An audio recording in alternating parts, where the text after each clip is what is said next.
In the 18th century, there was something that spread across Europe and eventually made its way to America called puerperal fever, also known as the Black Death of childbed.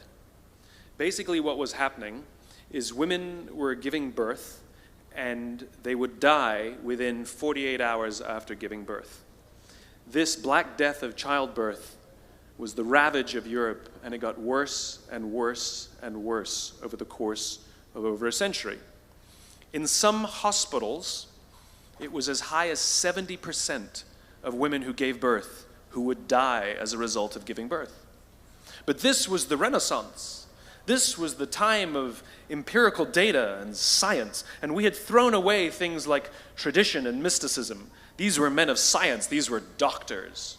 And these doctors and men of science wanted to study and try and find the reason for this Black Death of childbed, and so they got to work studying, and they would study the corpses of the women who had died.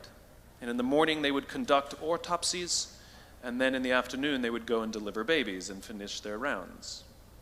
And it wasn't until somewhere in the mid-1800s that Dr. Oliver Wendell Holmes, father of Supreme Court Justice Oliver Wendell Holmes, realized that all of these doctors who were conducting autopsies in the morning weren't washing their hands before they delivered babies in the afternoon.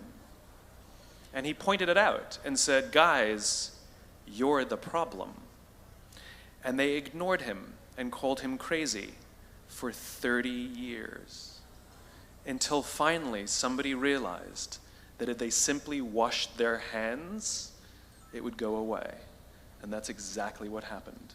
When they started sterilizing their instruments and washing their hands, the Black Death of childbed disappeared. My point is, the lesson here is, sometimes you're the problem. We've seen this happen all too recently with our new men of science and empirical studiers and these men of finance who are smarter than the rest of us until the thing collapsed. And they blamed everything else except themselves. And my point is take accountability for your actions. You can take all the credit in the world for the things that you do right, as long as you also take responsibility for the things you do wrong. It must be a balanced equation.